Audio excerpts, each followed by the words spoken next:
नमस्कार, प्राइम उत्तर प्रदेश को देख रहे हैं आप। मैं हूं आपके साथ रामकृष्ण शुक्ला। शुरुआत करेंगे यूपी की सियासी खबर के साथ। दरअसल देवरिया पहुंचे डिप्टी सीएम केशव प्रसाद मौर्य ने समाजवादी पार्टी को समाप्तवादी पार्टी करार दिया है। कहा कि लोकसभा चुनाव में अखिलेश यादव के परिवार का कोई भी सदस्य शायद ही लोकसभा का मुंह देख पाए। वहीं कांग्रेस पर हमलावर होते हुए बोले कि कांग्रेस की एक सीट रायबरेली की बची है, जो भाजपा रिकॉर्ड वोटों से जीतेगी।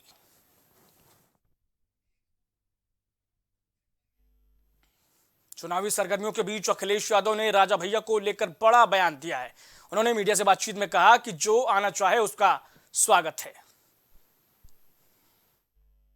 जो आना चाहे स्वागत है सबका, क्योंकि बीजेपी ने सबको वादा किया मंत्री बनाने का। कांग्रेस से गठबंधन हो गया, क्या मायावती या आजाद समाज पार्टी से भी आपका गठबंधन होगा?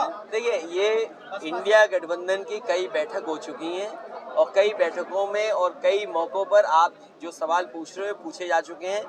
उस पे अब आगे कोई बात नहीं होगी। चंद्रशेखर आपकी पार्टी से लड़ सकते हैं या अपनी पार्टी से?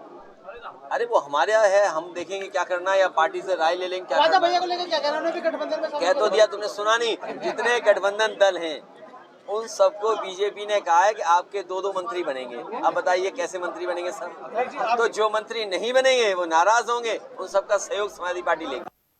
उधर भगवान रामलला का दर्शन करने कर्नाटक भाजपा का 18 सदस्यीय दल रामनगरी अयोध्या पहुंचा, जहां कर्नाटक के पूर्व उप मुख्यमंत्री के नेतृत्व में भाजपा के 18 सदस्यीय दल पहुंचे, जहां भाजपा के महर्षि वाल्मीकि एयरपोर्ट पर पार्टी कार्यकर्ताओं और नेताओं ने उनका स्वागत सत्कार किया।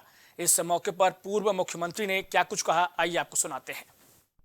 सभी भाग्यशाली है, क्योंकि 500 वर्ष के पहले जहाँ रामलला का मंदिर था, उसको तोड़कर उधर बाबर मस्जिद बनाया था। लेकिन हमारा जन्मभूमि में ही हम देखा है वो रामलला का मंदिर पुनर्प्रतिष्ठापना हो रहा है। हम सभी बहुत खुशी है। अयोध्या के श्री जानकी निवास मंदिर में श्री जानकी जी की प्राण प्रतिष्ठा हुई। 5 दिवसीय समारोह 19 फरवरी से ये अनवरत चल रहा है। 23 फरवरी को अयोध्या के समस्त संत और महंत मंदिर परिसर में ही विशाल भंडारे का आयोजन करेंगे।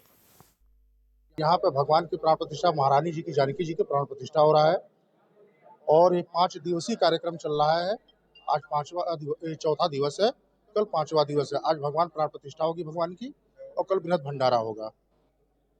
आज महाराज जी के सारे भगत जगत आए हैं दूर दूर से, कई देशों में, विदेशों में और कई जिलों से जो महाराज जी के भगत हैं वो सब लोग आए हुए हैं और अयोध्या के संत लोग भी आते जा रहे हैं।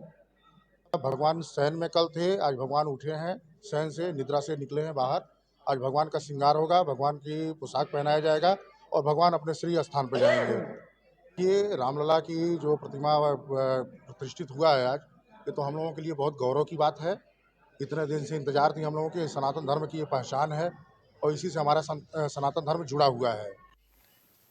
स्वामी प्रसाद मौर्य ने अपने नए राजनीतिक दल राष्ट्रीय शोषित समाज पार्टी लॉन्च कर दी है। राष्ट्रीय राजधानी दिल्ली के तालकटोरा स्टेडियम में एक कार्यक्रम के दौरान पार्टी की घोषणा की गई। कार्यक्रम के दौरान बड़ी संख्या में स्वामी प्रसाद मौर्य के समर्थकों ने एक साथ दलितों और पिछड़ों के लिए आवाज उठाने का प्रण लिया। स्वामी प्रसाद मौर्य ने हाल ही में समाजवादी पार्टी पर भेदभाव का आरोप लगाते हुए पार्टी की सदस्यता समेत एमएलसी पद से भी इस्तीफा दे दिया था। उनके इस कदम को लोकसभा चुनाव से जोड़कर देखा जा रहा है। स्वामी के इस कदम से राजनीतिक तौर पर सबसे ज्यादा नुकसान समाजवादी पार्टी को होगा। आपस में तय करेंगे किसको कहाँ लड़ना है। अभी कोई भी चीज तय नहीं हुई है, तय होगा इसलिए अपने आप स्पष्ट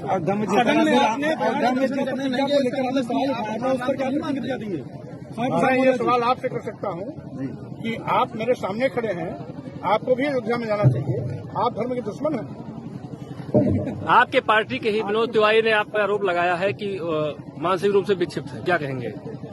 अब इसका बेहतर उत्तर वही दे सकते हैं जो इस प्रकार का आरोप लगाया है, जिनकी सड़ी गली मानसिकता है, जो इस देश के आदिवासियों, दलितों, पिछड़ों पर जुल्म जाति अत्याचार करना अपना अधिकार मानते हैं, जो हमें जानवर से बदतर जिंदगी जीने के लिए मजबूर करने की परिस्थितियां पैदा करते हैं, तो हमारी तारीफ कैसे कर सकते हैं? लेकिन आपके ही ये पार्टी के नेता है वो, पार्टी में जैसे प्रमोद कृष्णन थे कांग्रेस के, लेकिन भाजपा के एजेंट के रूप में काम कर रहे थे, वैसे वो भी समाजवादी पार्टी में है, लेकिन भाजपा के एजेंट के रूप में काम कर रहे हैं। उधर किसान आंदोलन पर केंद्रीय मंत्री अनुराग ठाकुर ने कहा है कि किसानों के साथ सकारात्मक बातचीत हुई और आगे भी हमने कहा है कि जब भी जरूरत होगी हम तब भी हमेशा चर्चा के लिए तैयार रहेंगे। हिंसा ना हो, आगजनी ना हो, ये सुनिश्चित करना किसानों का काम है। पहले 4 चरणों में भी मोदी सरकार के वरिष्ठ मंत्री उनसे चंडीगढ़ में जाकर मिले, कई घंटों तक बातचीत हुई, सकारात्मक तरीके से बातचीत हुई और आगे भी हमने कहा कि जब भी जरूरत होगी हम तब चर्चा के लिए तैयार हैं। हिंसा ना हो, आगजनी ना हो, किसी की संपत्ति और जान का नुकसान ना हो, ये हम सबको प्रयास करने चाहिए। जहां तक आपने पूछा, हमने पिछले कल भी गन्ने की कीमतें 315 रुपए से बढ़ाकर 340 रुपए प्रति क्विंटल खरीद की है और ये लगभग 8% ज्यादा बढ़ी पिछले साल से। 107% इसकी रिटर्न है और यही नहीं, हम सुनिश्चित कर रहे हैं कि किसानों की आय को दुगना करें। उस दिशा में हमने हर कदम उठाया।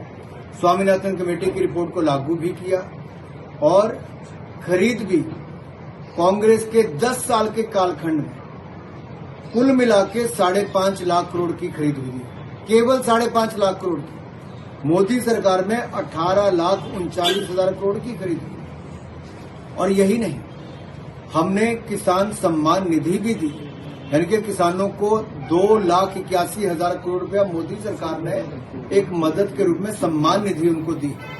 केंद्रीय मंत्री अनुप्रिया पटेल ने अपने संसदीय क्षेत्र मिर्जापुर के नारायणपुर बाजार के लोगों को सौगात दी है, जहां आज से यहां पर इंटरसिटी का ठहराव शुरू हो रहा है, तो वहीं ऊपरगामी सेतु भी जल्द पूर्ण होने का आश्वासन उन्होंने लोगों से किया। केंद्रीय मंत्री अपने क्षेत्र की जनता के बीच पहुंची थी, जहां उन्होंने 2-2 सौगातें दी हैं। नारायणपुर बाजार रेलवे स्टेशन पर आज हमारे क्षेत्रीय जनता को विकास की एक और सौगात देकर मुझे बहुत प्रसन्नता हो रही है। यहाँ पर आज 2 महत्वपूर्ण काम हुए हैं। एक, हमारे वाराणसी सिंगरौली इंटरसिटी का 1 मिनट का ठहराव आज से प्रारंभ हो गया है, जिससे यहाँ की जनमानस को उस ट्रेन को पकड़ने में सुविधा होगी। और इसके साथ ही एक दूसरा काम जो हुआ है वो FOB के संबंध में है।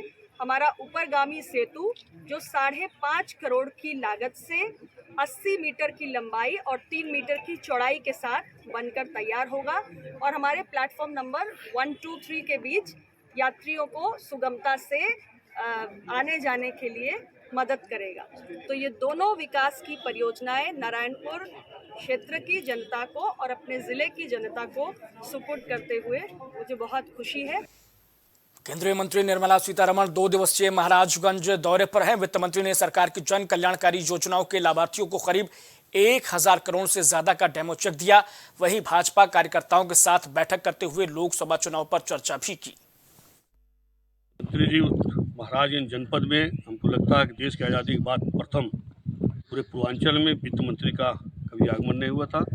मंत्री जी के आगमन से भारतीय जनता पार्टी के कार्यकर्ता बहुत उत्साहित हैं, बहुत उमंग में हैं और कहीं न कहीं कार्यकर्ताओं के अंदर एक अलग जोश पैदा हुआ। और मंत्री जी का मुख्य उद्देश्य है महाराजगंज में जो लगभग 1,000 करोड़ का लोन वितरण कार्यक्रम है और उस लोन से महाराजगंज का निश्चित रूप से विकास होगा, लोगों को रोजगार मिलेगा, महाराजगंज के विकास में कड़ी और जुड़ने जा रहा है। यह कार्यक्रम माननीय वित्त राज्य मंत्री श्री पंकज चौधरी जी के सौजन्य से महाराजगंज में हो रहा है और महाराजगंज का सौभाग्य है कि माननीय वित्त मंत्री जी आ रही है। उधर सहारनपुर में मां शाकुंभरी विश्वविद्यालय का आज पहला दीक्षांत समारोह आयोजित किया गया। दीक्षांत समारोह में उत्तर प्रदेश की राज्यपाल आनंदीबेन पटेल पहुंची। राज्यपाल ने छात्र छात्राओं को सम्मानित किया और आंगनबाड़ी कार्यकर्तियों को किट का वितरण भी किया। राज्यपाल ने कहा कि देश में बच्चों को पढ़ने के लिए, शोध के लिए और इंफ्रास्ट्रक्चर के लिए जो विश्वविद्यालय A+ की रैंकिंग प्राप्त कर रहे हैं उनको 100 करोड़ रुपए दिए जाएंगे।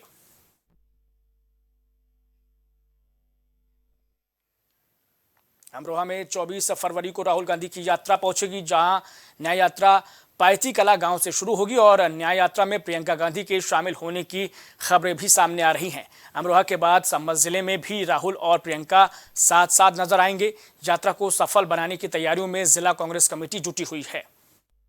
देखिए, कांग्रेस में जो भी चयन होता है टिकटों का या प्रत्याशियों का, वो सेंट्रल इलेक्शन कमेटी करती है, हाईएस्ट डिसीजन मेकिंग बॉडी इस सिलसिले में। हम सब सच्चे कांग्रेसी नेता हैं, सब सच्चे कांग्रेसी सिपाही हैं। जो भी पार्टी का माननीय व सम्मानित, जो भी आलाकमान जिसको प्रत्याशी बनेगी, जिसको भी, उसको पार्टी का हर एक कार्यकर्ता, हर एक सिपाही सर माथे पर रख के उस प्रत्याशी से चुनाव लड़ाएगा। अभी जहां तक प्रत्याशी सवाल है, उसका फैसला कांग्रेस आलाकमान और CEC सेंट्रल इलेक्शन कमेटी करती है। उसके बाद ही मैं कुछ कह पाऊंगा इसमें। तो यह वक्त एक ब्रेक का है, लेकिन ब्रेक के उस पार भी खबरें लगातार जारी हैं। कुछ भाव पुष्प। आप देख रहे हैं प्राइम टीवी, सच साहस सरोकार। प्रधानमंत्री श्री नरेंद्र मोदी का संकल्प है कि देश का हर नागरिक पोषित, सशक्त और समर्थ बने। जब पूरा विश्व इस सदी की सबसे बड़ी महामारी कोविड-19 से जूझ रहा था, उस दौरान प्रधानमंत्री श्री नरेंद्र मोदी जी के नेतृत्व में भारत सरकार ने प्रधानमंत्री गरीब कल्याण अन्न योजना का संचालन कर देश के गरीबों की खाद्य सुरक्षा सुनिश्चित की। इसी संवेदनशीलता को जारी रखते हुए आज 80 करोड़ से भी ज्यादा लोगों को मुफ्त अनाज दिया जा रहा है। सभी को अनाज, पोषित समाज। राजनीति से लेकर खेल के मैदान तक, हॉलीवुड से लेकर बॉलीवुड तक, अंतर्राष्ट्रीय खबरों से लेकर व्यापार तक, ऐसी खबरें जिन पर है हमारी पैनी नजर। पल पल बदलती देश और दुनिया की 100 बड़ी खबरें देखिए हमारे खास कार्यक्रम प्राइम शतक के साथ। सियासी दिग्गजों से जानेंगे राजनीतिक दांवपेच, अफसरशाहों से मिलेगी अंदर की जानकारी, सांसद से लेकर विधायक तक, IAS से लेकर IPS तक सबसे होगी बात। शख्सियत शनिवार और रविवार शाम 7 बजे सिर्फ प्राइम टीवी पर।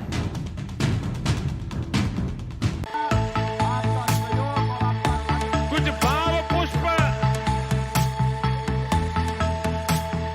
आप देख रहे हैं प्राइम टीवी, सच साहस सरोकार। तो ब्रेक के बाद एक बार फिर आपका स्वागत है। उधर कानपुर में त्रिनेत्र अम्बेसडर कार्यक्रम आयोजित किया गया, जिसमें पुलिस कमिश्नर अखिल कुमार और नगर आयुक्त शिव शरणप्पा मौजूद रहे।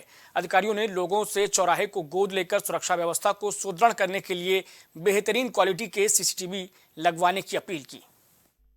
तो शहर के अच्छे नागरिक हैं, सम्राट नागरिक और सक्षम नागरिक हैं, उनसे आह्वान कहते हैं कि शहर के सुरक्षा व्यवस्था को सुदृढ़ करने के लिए वह कतिपय कुछ चौराहों को गोद लें और जहां पर उनकी जिम्मेदारी होगी कि वह उच्च क्वालिटी के CCTV कैमरे लगाएं। औसतन ऐसे चौराहों पे जो 3 साल का AMC के साथ खर्चा है जो अपेक्षित है वो करीब 1 लाख 1 से 1.25 लाख के मध्य होगा, जहां पर वेंडरों का सिलेक्शन वो स्वयं करेंगे, परंतु किस प्रकार के कैमरा लगेंगे, क्या एक्सेसरीज लगेगी, वह पुलिस विभाग और नगर निगम विभाग द्वारा किया जाएगा। ऐसे समस्त स्थानों को नगर निगम नेटवर्क करेगी, बिजली व्यवस्था उपलब्ध कराएगी और उसको सेंट्रली कंट्रोल रूम में हम लोग कनेक्ट करेंगे, जहां हमारे थानाध्यक्ष, ACPs, DCPs सार्वजनिक स्थानों पर लगे कैमरों को देख सकेंगे। सहारनपुर के थाना सदर बाजार इलाके में मौजूद जूस कॉर्नर पर एक महिला और पुलिसकर्मी के बीच मारपीट हो गई, जिसका वीडियो सोशल मीडिया पर जमकर वायरल हो रहा है। मामले में SP सिटी अभिमन्यु मांगलिक का कहना है कि महिला और कांस्टेबल के बीच किसी बात को लेकर झगड़ा हुआ। फिलहाल किसी की ओर से कोई तहरीर नहीं आई है। तहरीर मिलने के बाद आगे की कार्रवाई की जाएगी। दिखाई दे रहे हैं पुलिसकर्मी हैं और एक महिला के बीच में झड़प हो रही है। जब पूरी प्रकरण की जांच की गई तो ये जो हेड कांस्टेबल हैं और ये जो महिला है, आप पहले से ही मुजफ्फरनगर से एक दूसरे को जानते हैं। मुजफ्फरनगर से पोस्टिंग में आए हेड कांस्टेबल और पहले से इनकी जान पहचान है। ये साथ में जूस पीने भी गए थे, लेकिन किसी बात में लेकर झड़प हुई, जिसकी वजह से थोड़ी उनके बीच में हाथापाई हुई है। अभी ना तो महिला की तरफ से ना ही हेड कांस्टेबल की तरफ से कोई भी किस तरह की शिकायत की गई है, और जैसे ही इसमें शिकायत किसी तरफ से आती है तो उसके आगे इसमें विधिक कार्रवाई की जाएगी। सहारनपुर में गजवाए हिंद को लेकर दारुल उलूम देवबंद की वेबसाइट पर डाले गए फतवे के मामले में कार्रवाई की मांग लगातार जारी है। वहीं इस मामले में सहारनपुर DM दिनेश चंद्र ने बताया कि केंद्रीय बाल संरक्षण आयोग के नियम के मुताबिक कार्रवाई की जाएगी। दूसरी ओर बजरंग दल के प्रांत संयोजक विकास त्यागी ने प्रशासन से पूरे मामले में सख्त कार्रवाई की मांग की है।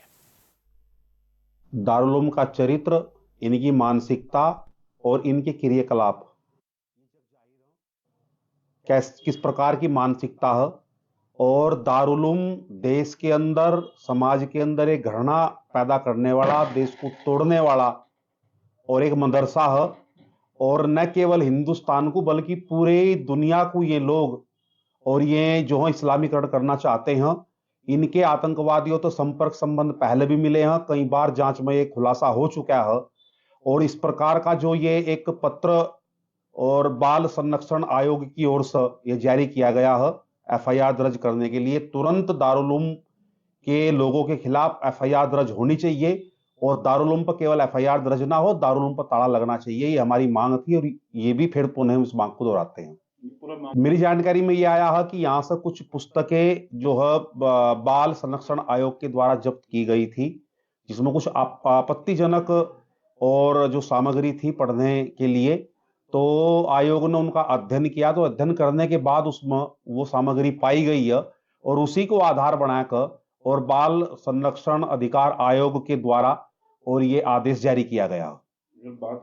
हाँ, ये फतवा इनका है इस प्रकार का कि गजवा हिंद का हम समर्थन करते हैं और इसके लिए शहीद होना चाहिए। तो ये केवल फतवा नहीं, तो दारुल की मानसिकता है।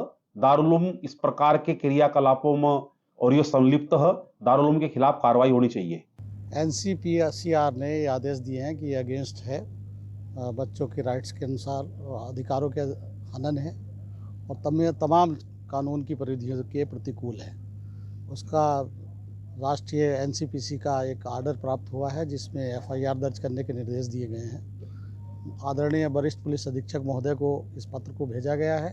साथ ही जिसके क्रम में सीओ और एसडीएम देवबंद उसकी तस्दीक करके और उस पर कार्रवाई कर रहे हैं और आज शाम तक इस पर प्रभावी कार्रवाई नियमानुसार हो जाएगी।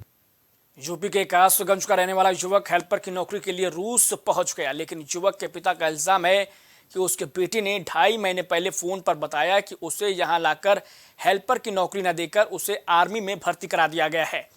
गंज डुंडवारा कस्बे के रहने वाले अशरफ हुसैन ने जानकारी देते हुए बताया कि उनका बेटा अरबाब हुसैन पिछले साल 11 नवंबर 2023 को मॉस्को गया था। उससे एयरपोर्ट जाने के लिए जो पासपोर्ट इस्तेमाल किया जाता है और जो वीज़ा, उसे छीनकर उसे जबरन आर्मी में भर्ती कर दिया गया है। पिता ने पीएम नरेंद्र मोदी से उसके बेटे को वतन वापसी की गुहार लगाई है। मेरा बेटा अरबाब हुसैन 11 नवंबर 2023 को एक बाबा ब्लॉक करके एजेंट है, वो उसको लेकर गए मॉस्को, रूस की राजधानी है, और उनको जॉब बताई थी लेबर की, हेल्परी जिसको बोलते हैं उसकी।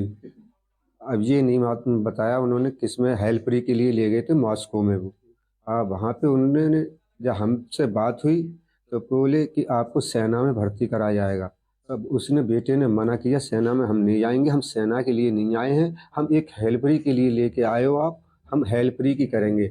मगर उन्होंने उसके पासपोर्ट और वीज़ा ले लिया उन्होंने, और उसको एक रसिया भाषा में साइन करवा लिया गया।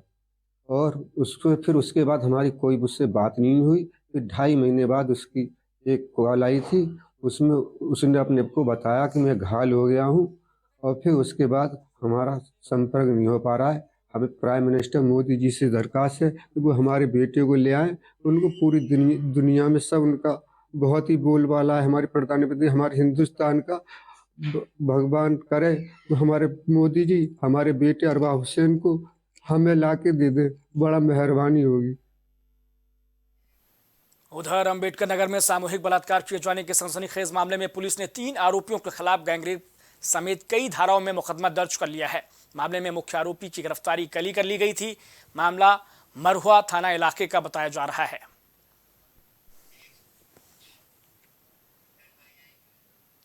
खबर अलीगढ़ से, जहां टप्पल थाना इलाके में बाइक सवार 2 युवकों को तेज रफ्तार बाइक ने जोरदार टक्कर मार दी, जिसमें दोनों बाइक सवारों को गंभीर चोटें आई। दोनों को जेवर के कैलाश अस्पताल में भर्ती कराया गया, जहां देवराज की रुपयों के अभाव में और इलाज के अभाव में दर्दनाक मौत हो गई।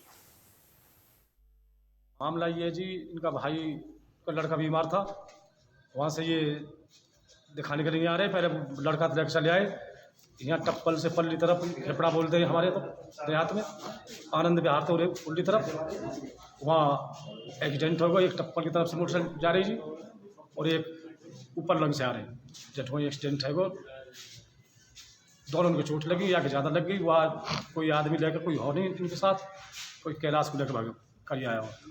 कैलाश में बगैर पैसे के कैलाश वालों ने इलाज नहीं किया। तो प्राइम उत्तर प्रदेश में इतना है, लेकिन देश दुनिया की तमाम बड़ी और अहम खबरों के लिए बने रहिए प्राइम टीवी पर।